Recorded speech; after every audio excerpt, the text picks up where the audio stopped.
Apakah benar ya, winning produk itu dengan mudahnya dibagikan secara cuma-cuma oleh Mastah? Biasanya seperti itu, ya kan? Biasanya dia memberi iklan menggunakan angle belajar Facebook Ads untuk newbie, bahkan yang gaptek pun bisa, dan produknya disediain dan sudah terbukti winning, ya kan?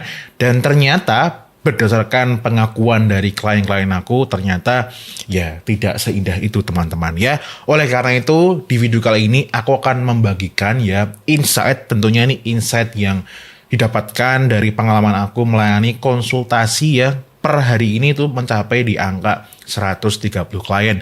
Dan disclaimer, di konten kali ini aku tidak akan membagikan produknya juga ya, karena ini adalah rahasianya klien-klien aku. Jadi aku lebih ke insight-insightnya saja, nanti bisa kalian terapkan. Kalian mencari produk ataupun kalian mengkoreksi apakah produk kalian itu bisa dikategorikan sebagai produk yang winning. Nah, apa saja nanti akan aku bagi menjadi 1, 2, 3, 4 ya. Mudah-mudahan 4 itu nanti bisa menambah itu tadi ya, insight, dan nantinya bisa menambah cuan. Oke, silahkan simak di Facebook Ads Anti Dukun Series di episode kali ini.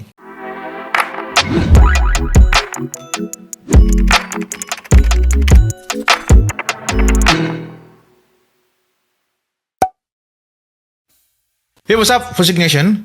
Kembali lagi kita di Facebook Ads Anti Dukun Series yang versi gratis ya. Dan pengumuman teman-teman, kalau teman-teman baru pertama kali kenal Fusik dan nyimak Anti Dukun Series yang versi gratis ini, teman-teman juga bisa mendapatkan Facebook Ads Anti Dukun Series yang versi premium. Dan sekarang materinya juga sudah aku update dan harganya tentunya juga sudah aku update. Nah, kalau teman-teman penasaran mau cekidot apa aja materinya, silakan kan bisa cekidot di link di bawah ini. Silakan boleh beli kalau memang butuh dan ada dananya, dan tentunya kalau teman-teman hobinya ngulik. Kalau mencari tambal rahasia mending nggak usah. Oke, gitu. Kita akan langsung mulai materi videonya. Oke, yang pertama yang harus kita address, wah, so Inggris banget ya anak jakselnya, itu adalah produk itu sangat tidak mungkin, ya aku sambil baca ya, kalau asal diberikan saja dan dijamin winning. Kenapa aku berani ngomong seperti ini? Karena dari ya beberapa pengakuan klien aku tanpa sebut nama ya, hal seperti itu tuh memang terlalu manis di depan ya. Ternyata setelah dicoba ya produknya ketika dipasarkan ya hasilnya ya cuman B aja. Bahkan beberapa dari mereka mengalami keboncosan ya. Nah, ini kenapa ya fenomena seperti ini kok bisa ada? Ya tentu karena biasanya orang-orang yang makan apa? Makan penawaran tersebut adalah orang-orang yang memang ya sedang kehausan cuan ya, kepengen cepat kaya, makanya dapatlah ya, tertariklah sama penawaran tersebut ya. Tetapi ya kenapa ya aku sangat tidak menyarankan kalian mengambil penawaran seperti itu, karena seperti ini penjelasannya. Oke, katakanlah ya, yang botol ini ya, ini gambar aja untuk mempermudah ilustrasi ya. Ini adalah, katakanlah ini adalah suatu winning produk yang diklaim oleh seseorang ataupun siapapun itu. Lalu kalian itu juga mencoba memasarkannya karena diklaim produknya winning ya kan. Lalu di market ini ya, ini garis ini ya, garis di sini, ini adalah market. Oke. Market. Ya. Nah, di dalam market tentunya akan ada orang-orang yang berminat ya terhadap produk tersebut, ataupun potensi buyer ya yang kemungkinan akan beli produk tersebut ya kan. Oke, kalau pertama ya yang iklan produk tersebut itu hanya satu orang saja atau mungkin segelintir orang ya kan. Nah, awalnya ini nawarin ke sini, oke nih diterima ya kan. Lalu dia nawarin lagi ke sini, oke diterima ya kan. Tetapi yang terjadi adalah ketika ya itu nanti yang menawarkan tidak dari satu orang ini saja ya, tapi ada banyak orang ya, misal kayak gini, ada lagi. Jadi ini gampangnya dikeroyok oleh banyak orang ya kan. Apa yang terjadi ya? Yang terjadi nanti akan mempercepat ya proses produknya tersebut menjadi saturated. Saturated itu apa sih? Jadi gampangnya produknya itu ketika dipasarkan, penolakannya di market itu menjadi sangat cepat. Karena apa? Lu lagi, ya kan? Soalnya kayak gini ya. Ini tawarin ke sini, tawarin ke sini, tawarin ke sini, tawarin ke sini, wah ya kan? Jadi dari berbagai penghujung ya, itu pada nawarin ya kan? Nah, ini juga fenomena yang terjadi di dunia skincare. Dulu ya ketika awal-awal adanya online marketing ya kan, orang ngupload foto before after, wah itu sangat mudah sekali. Tapi sekarang orang udah ngerti, lah ini paling skincare yang sama kayak kemarin ya. Nah, itulah yang disebut saturated. Nah, itu ya, kalau teman-teman itu juga, bahkan juga pernah ngebahas ini ya di video aku yang sebelumnya ya. Coba nanti tak tunjukin linknya aja, atau bahkan videonya. Jadi kalau produk, ini aku bilangnya diperkosa bareng-bareng, nah itu akan menjadi saturatednya semakin cepat. Jadi teman-teman kalau ada di posisi ini, ya pertimbangkan cari produk yang lain aja ya. Jadi daripada kalian bakar duit kayak gini secara bersama-sama. Oke, jadi itu adalah kategori yang pertama, winning product. Menurut aku sangat tidak wajar ya kalau digunakan atau dipasarkan secara rame-rame ya. Yang kedua adalah winning product itu memang bisa ada karena memang dari pasarnya, dari marketnya tuh memang ada permintaannya. Jadi bukan kebalik ya, bukan kalian itu bikin produk terlebih dahulu atau mencari produk terlebih dahulu lalu kalian mencari pasarnya atau masain produknya. Itu bener-bener sontoloyo solopok ya. Dulu aku sebelum mengerti ilmu ini dan paham ilmu ini, aku ya juga seperti itu ya. Pokoknya ada produk apa yang aku kira itu marginnya cukup ya, itu baru aku pasarkan. Nah itu kan goblok ya, itu jangan dicontoh ya. Oleh karena itu teman-teman simaklah video ini ya.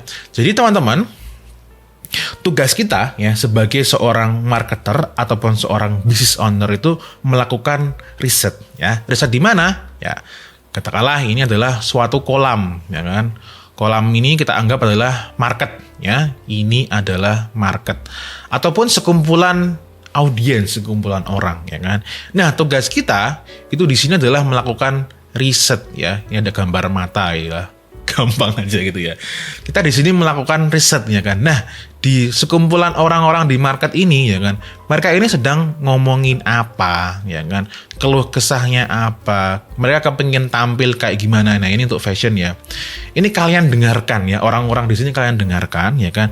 Nah sehingga ya nanti produk yang kalian tawarkan itu adalah hanya produk yang memang diminati oleh si market ini. Makanya nanti akan muncul ya dari sini ya, itu adalah suatu istilah yang sering kita dengar, namanya adalah produk market ya fit. Oke, terusannya kayak ceker ayam nggak apa-apa ya. Jadi yang disebut produk market fit ya, buat teman-teman yang belum mengerti, itu adalah produk yang memang diminati oleh si market tersebut, makanya cloud ya kan. Nah, terus ngomong-ngomong soal risetnya, ini di mana Mas? Apakah semudah ini Mas gitu? Ya tentu tidak ya. Nah, ini kalau dari pengalaman aku dan juga aku rekomendasikan ke klien-klien aku, teman-teman bisa melakukan riset ini melalui apa? Melalui media misal YouTube. Kenapa YouTube? YouTube itu seperti search engine ya, di mana di situ ada berbagai macam topik ya, bahkan dari fashion, dari produk-produk solusi kesehatan, apapun itu. Menurut pengamatan dan pengalaman aku itu ada di YouTube ya. Jadi teman-teman bisa pertama menggunakan medianya adalah YouTube. Coba kalian selami ya konten-konten di situ ya, tentu sesuai dengan topik yang kalian memang sesuaikan dengan market yang kalian masuki ya. Kalian selami kontennya, kalian lihat sampai selesai. Kalian harus tahu siapa sih orang-orang top yang ada di market tersebut ya kan. Kalian cek komen-komennya gitu. Kalian terus selami ya. Nah, selain YouTube, teman-teman juga bisa seperti biasa menggunakan sosmed favorit kalian, Facebook, Instagram, TikTok ya, Twitter, apapun itu kalian selami di situ ya kan. Nah, setelah kalian nanti menyelami ya kan, lucunya dan ajaibnya, teman-teman itu nanti bisa menemukan suatu obrolan ya, kayak keluh kesahnya tadi gitu kan. Trennya juga ya, itu nanti dari konten-konten tersebut. Jadi teman-teman silakan lakukan semua itu. Tentu nanti nggak semudah aku ngomong kayak gini ya. Ini nanti bisa kalian lakukan bahkan sampai berminggu-minggu, bahkan sampai berbulan-bulan. Intinya kalian benar-benar masuk ke marketnya ya. Nah, terus teman-teman, mungkin di sini teman-teman ada yang masih kurang masih bingung ya dengan semua yang aku jelaskan terkait di winning produk yang sesuai dengan minat pasar ini. Nah, aku akan menggunakan suatu studi kasus nyata ya yang mungkin teman-teman juga mengalami ini ya. Nah, teman-teman, kita tahu bahwa di luar sana itu banyak sekali e-course yang menjanjikan dengan janji yang sangat-sangat bombastis yang luar biasa. Nah, lucunya ya, banyak sekali orang-orang yang tertarik dengan janji-janji itu, bahkan memang menurut pengalaman dan pengamatan aku dari klien-klien aku, sebagian besar itu tidak sesuai dengan apa yang dijanjikan. Nah, tetapi kenapa mereka mau ya? Karena manusia-manusia itu yang mau itu karena apa? Minat. Ya, mereka minat dengan penawaran tersebut. Nah, aku punya quote nih ya. Jadi, manusia itu selalu ingin meyakini apa yang ingin dia yakini. Nah, gawat tuh. Itu sebenarnya adalah fakta hitam, fakta gelap, ya, fakta horor dari penipuan. Nah, itu ya. Untuk yang ketiga ini, aku juga menemukan suatu fakta ya, ternyata beberapa winning produk itu memang punya usia ataupun momentum ya. Ini kok tulisannya momentum ya, momentum. Nah, jadi gini ya, teman-teman kalau mungkin belum mengerti ya, ada yang namanya istilahnya adalah product life cycle ya. Jadi gini, ini aku bisa menjelaskan dengan sangat mudah. Biasanya adalah kayak fashion ya, ataupun teknologi lah. Kita mulai dengan teknologi dulu ya.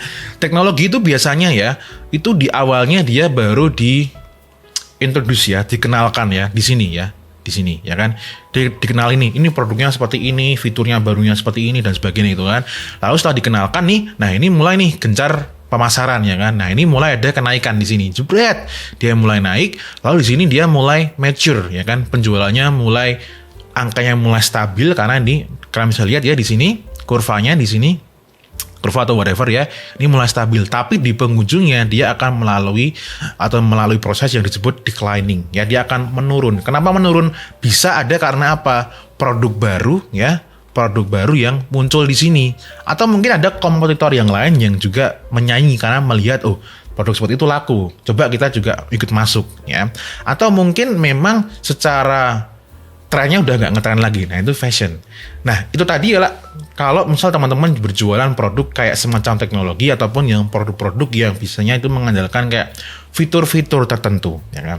Nah, kalau produknya teman-teman itu seperti misal kayak fashion, nah ini ada perhatikan ya. Fashion ini memang dia memiliki keunikan sendiri dibandingkan dengan produk yang lain ya. Fashion, misal nih teman-teman punya style model baru ya, model baru itu berarti sama juga dia akan melalui di sini ya, introduction dulu, dikenalkan dulu ke market ya, lalu dia ketika memang produknya diterima, produk market fit, dia akan melalui growth ya, lalu akan maturity. Nah, maturity itu tentu nanti akan juga mengalami tantangan ya kalau ada brand lain yang ikut bersaing ya, karena juga aku ada klien yang fashion yang dia termasuk brand yang mengawali berjualan suatu fashion yang itu stylenya atau desainnya itu dia yang mengawali dan ternyata market suka. Nah, tetapi ya karena ada orang yang namanya orang jualannya kepengen jegal-menjegal, nah itu masuk. Nah, gara-gara itu kompetitor masuk ya kan, penjualannya menjadi berkurang. Maksudnya berkurang di sini market share-nya diambil sama kompetitornya tersebut ya kan. Terus dia mengalami decline. Nah, atau bisa juga ya produk fashion itu mengalami life cycle yang agak unik ya. Unik yang kedua ini ya. Misal nih, kita tahu ya sekarang itu fashion dengan style klasik ya, mungkin kayak yang 90-an, 80-an. Itu tuh dia mulai naik lagi ya kan. Kenapa? Ya karena ada trennya. Jadi misal nih, teman-teman mungkin punya suatu produk, misal teman-teman seorang brand owner ya, suatu produk yang dia sudah mengalami declining di sini. Oke, sudah mengalami declining di bagian sini. Oke, dia memang sudah mengalami turun ya, karena memang trennya juga sudah nggak masuk lagi. Ingat ini fashion ya kan. Tetapi ya nggak tahu gimana caranya fashion itu dengan keunikannya nanti mungkin ya di tahun-tahun di masa depan ya, produk yang sudah mengalami decline di sini itu nanti bisa kembali lagi ke mana? Ke sini ya kan. Ya, ini yang bisa nge-trigger ini apa? Ya, mungkin adanya tren, ya kan? Mungkin ada film, ya kan? Nah, mungkin kayak teman-teman yang ngikutin Netflix, misal ada kayak film Stranger Things gitu kan. Nah, itu kan ini kan film yang temanya di tahun 70-80-an. Nah, dengan adanya seperti ini, nah itu bisa mematik ya kan tren untuk orang-orang ini tampil ala-ala 70-80-an. Nah, gara-gara itu nanti produk yang udah decline ini itu bisa naik lagi ya ke introduction lagi. Nah, ini uniknya fashion. Bahkan ini aku udah pernah langsung mengalami ya megang barang ya. Jadi aku dulu udah pernah pengalaman jual sepatu Adidas yang asli ya kan. Nah, pada saat itu teman aku nawarin ada suatu produk yang ini produknya sudah di-keep sejak tahun 70-80-an ya kan. Surprisingly memang sepatunya masih bagus karena disimpan di tempat yang memang terjaga ya kan. Dan itu memang beneran ada peminatnya. Nggak pakai lama ya, seingat aku dia setengah bulan nggak nyampe produk tersebut itu langsung ada pembeli, dan harganya ya lumayan ya, udah di angka di atas 1 juta, padahal barang itu adalah barang retro. Nah kenapa bisa? Ya karena ada tren baru yang bikin produk yang seharusnya decline itu bisa masuk ke introduction lagi. Nah jadi buat teman-teman khusus untuk di produk life cycle ini untuk fashion ya, coba teman-teman atur strategi ya. Mungkin teman-teman di per 3 bulan itu ganti mode, ganti style ya kan, karena memang sudah nggak ngetren lagi. Jadi memang betul ya, fashion itu produknya nggak bisa di-keep secara terus-menerus karena melihat ini. Nah tetapi ada juga mode produk ya ataupun market yang itu memang dia dengan produk life cycle ini agak bebal ya. Misal kayak produk-produk edukasi ya kan. Jadi selama memang ada kebutuhan edukasi di suatu industri tertentu, misal kayak digital marketing. Jadi selama industri digital marketing itu bertumbuh ya, jadi permintaan dari si edukasi digital marketing itu akan juga ikut bertumbuh ya kan. Dan juga kayak sekolah-sekolah itu juga termasuk produk-produk yang dia termasuk evergreen ya, dia selalu permintaannya bertumbuh ya. Tentu juga teman-teman harus menyediakan value yang unik di situ untuk memenangkan persaingan ya. Jadi itu ya teman-teman untuk winning produk ya di situ ya, terkait untuk di produk life cycle terutama fashion harap diperhatikan.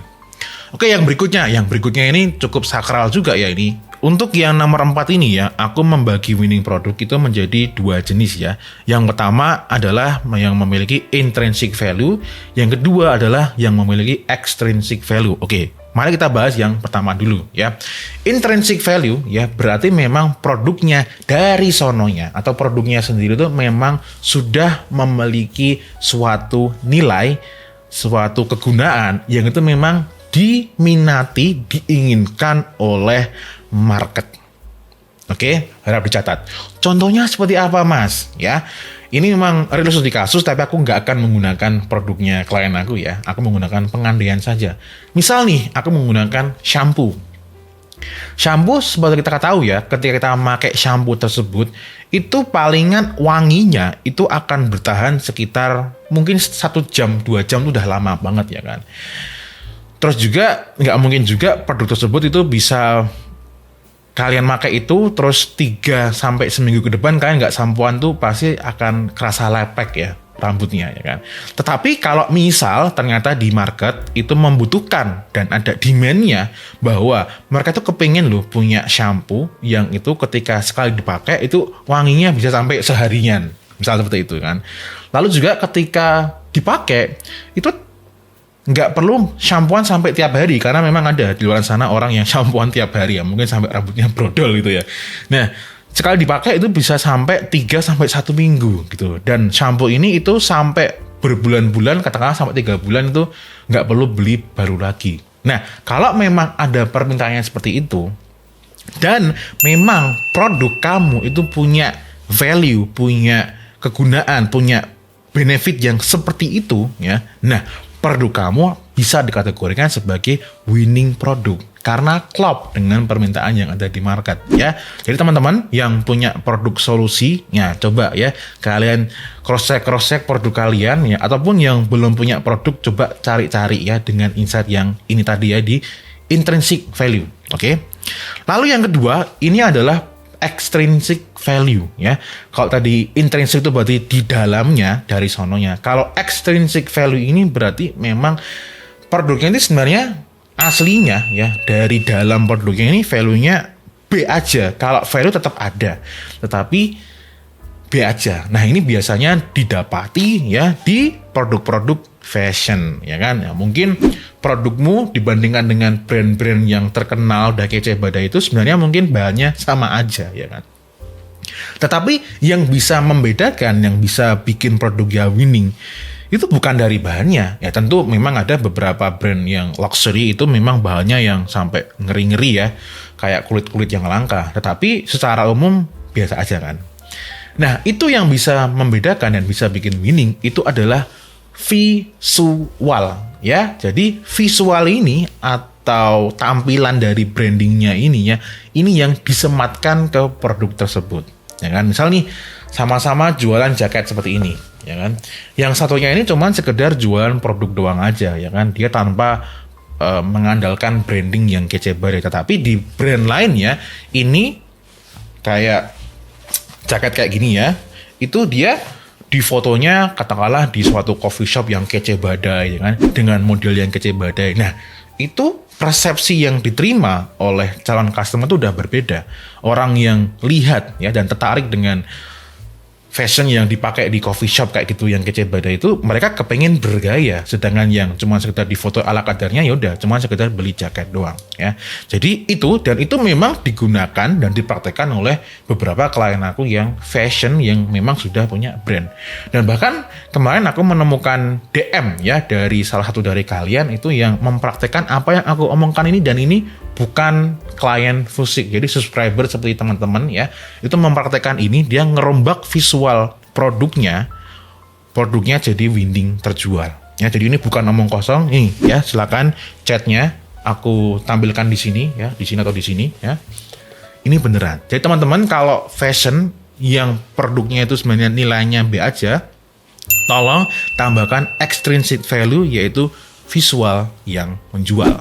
Nah teman-teman, kalau udah sampai di akhir video ini dan ngerasa butuh konsultasi dengan aku secara one on one, tentu ini tidak untuk newbie ya, teman-teman bisa daftar di sini ya. Nanti aku akan bredel dashboardnya, aku lihat, aku analisa, dan aku berikan arahan sesuai dengan kebutuhan kamu. Dan ketika video ini aku buat di bulan ini sudah terisi 3, berarti sisa kurangnya slotnya adalah 4. Kalau udah penuh ya memang beneran akan aku tutup ya. Jadi no gimmick marketing, karena buat Fusik gimmick marketing itu adalah pembodohan ya.